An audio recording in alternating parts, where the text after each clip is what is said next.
This is Teen Empowerment. It's a series of webisodes.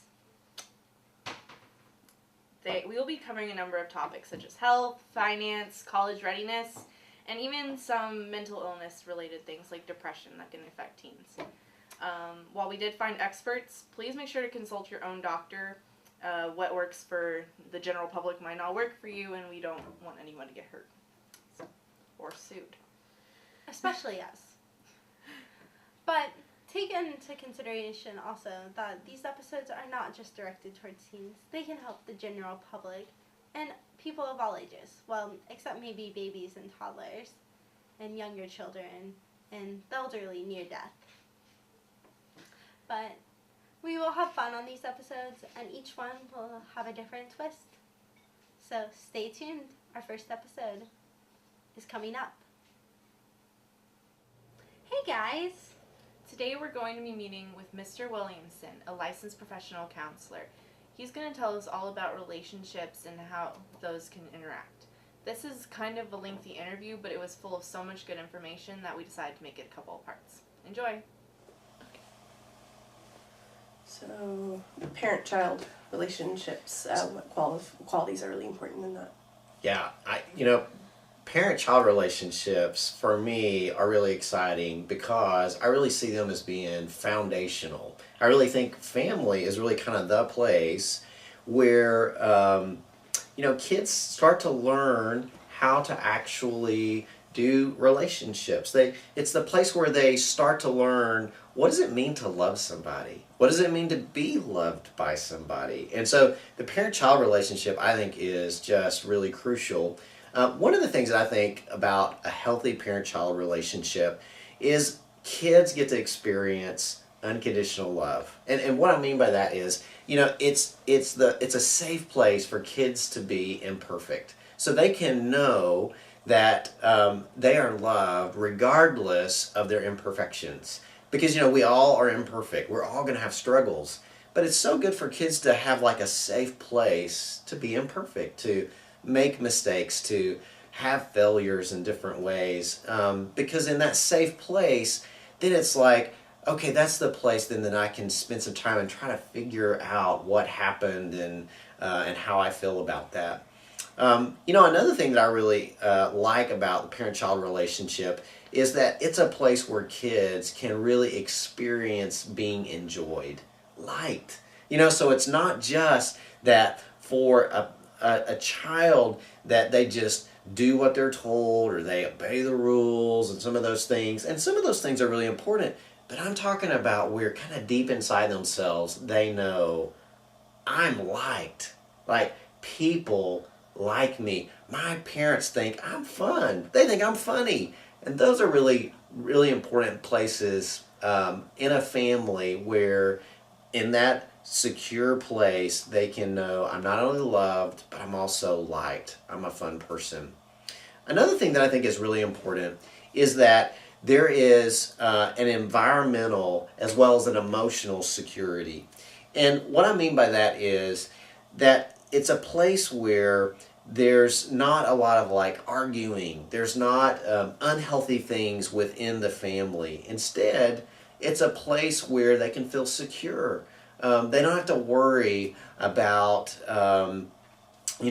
mom and dad having violent arguments or things flying across the house and, some of those unhealthy things that can be in some families. And so instead, in a healthy parent-child relationship, there's an environmental safety and also emotional to where, in the family, a parent and child relationship, they know that they're loved and that that's not going to change, and they know that it's a place where they can just kind of explore who they are as a person, and that it's secure. They're not going to be overly criticized. They're not going to be pushed to be something that they're not. And sometimes it happens in families, and that's unfortunate, where a child really feels like who I am is not okay. Somehow I need to be somebody other than just who I am. And it's like, no. Instead, for them to have an emotional security to where who they are is enough. I don't have to worry about being somebody that I'm not. Another really important part of a healthy parent-child relationship is that parents allow their kiddos to be unique. And in a sense, kind of like a gift. They recognize that my child is a gift. And the parents, their job is to do the unwrapping. And I really like that picture. You might think about Christmas and how, there's all these great presents under the tree. And they can look like really cool gifts. But when you think about it, really it's not those bows that have the value. Really it's not all the neat paper. Instead it's like, I wonder what's inside. And it's kind of that way with kids. We as parents get to go, wow, here's my child. I wonder what's inside. And ways that you do that is just engaging in life. And some of that is just doing things like, hey, let's find out what are things you're interested in, and let's go try those things out. Let's see. You think you really want to do ballet. Okay, well, let's try that out and let's see. Or you really think you want to do basketball. Okay, well, let's give that a shot. No pun intended. Because, in those places, it's really important to kind of figure some of that stuff out. And family's such a great place to do that. So this unwrapping is really neat. Like, what are interests? What are different skills? Like, is music your thing? Is art your thing? Is acting your thing? Like, what's your thing? And so this unwrapping of what are some of the interests? What are some of the skills that's there? And so in that way, I love just this idea that, this unwrapping is going to go on and on and on. And we just get to help discover, who's my child? And so in a healthy parent-child relationship, that is active. That is going on and on and on. And so the child in that way feels important. And that's really significant, is they go, wow, I matter. I'm important. I'm worthy of attention. I'm worthy of time. And that helps to create a really good bond between a parent and a child. Another thing that I think is really important is just there's kind of this freedom for adults to be adults and for kids to be kids. In some families, it kind of gets out of balance. And it's almost like adults end up pulling their kid into their world, and to where the child almost starts to feel worried for their parents. And they start to kind of take on anxiety for their parents, where really that's not good for them. So instead, kids get to kind of manage kid world, but they don't have to take on the challenges of an adult world. So, there's lots of things that really go into that parent-child relationship. And I know we've already talked about some of the things, just some of the general things we've talked about. Things like dealing with conflict, is really important. Being able, for kids to be able to hear their parents actually say, I'm sorry, is a really big deal. It helps them to know that, kids aren't the only ones that make mistakes. Parents do too. And so when parents can model some of those things and actually walk up and say, I'm sorry I lost my temper. I'm sorry that I yelled. Those are things that really help then the child to learn how to do some of that, can actually come out of that parent-child relationship. So it's a neat relationship because I think it's the first one where you really start to learn how to do relationship. And I hope that that's one of those relationships that is experienced in a way that creates a foundation for the relationships of life.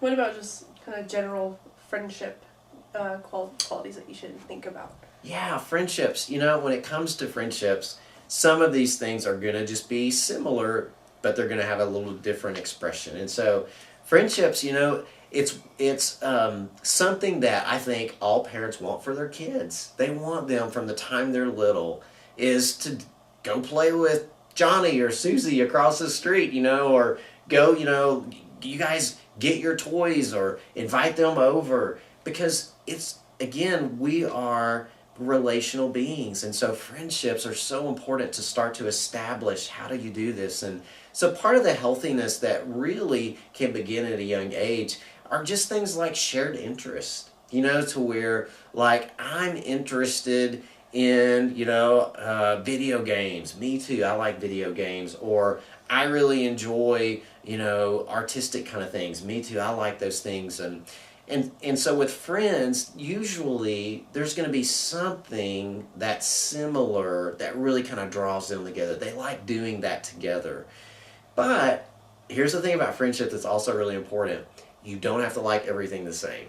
So instead, it's okay to have some of those shared interests, but it's really important not to feel the pressure of, I have to like everything you like. And if I don't like everything you like, then you might leave me. You might not want to be my friend. That's not good. That's unhealthy. So instead, it's just okay that I like some things, you like some things. Some of those we like are the same, some of those things are different. And so when it comes to friendship, also things where, just the way in which we talk with each other is really important. And we've already spoken a little bit about that, but communication is a big deal. I'm actually going to, in our friendship, talk about things that are important to me. I'm going to share feelings that I have. I might get really frustrated. Friendships are a good place to kind of work that out. Is this a friendship where we could actually have some disagreements? It's important to be able to have that. It's important also in a friendship that it's very much a mutual thing. And what I mean by that is that both people want the relationship. Instead, sometimes it can kind of get out of balance to where one person so wants that friendship that they kind of sacrifice parts of themselves just so they can have the friendship. And that's not good. We are, in who we are, is okay. So what I mean by that is, if I can accept me, then I can accept you. And kind of in that acceptance, we both have value we're bringing to the friendship. So I don't have to feel pressure to give up who I am just to have a friendship. So I think shared activity, shared interest, talking with each other in ways that shows that we respect each other, knowing that, we both bring value to this relationship. We don't have to do everything the same. I think some of those things are some of the foundations for a healthy relationship. Thank you so much for watching our videos. If you have any comments or questions, feel free to leave them below in the comment section or even message us on Facebook. Yeah, we'd love to hear your suggestions too, if maybe you want another video made about some other topic that we can help you out, like picking out cool stuff for your dorm room. We are both going through the college dorm room experience at the moment, and we would love to answer any questions about preparing for that experience, getting through it, or any advice on how to make it easier. Yeah, so just let us know what you think. Thank you so much for watching.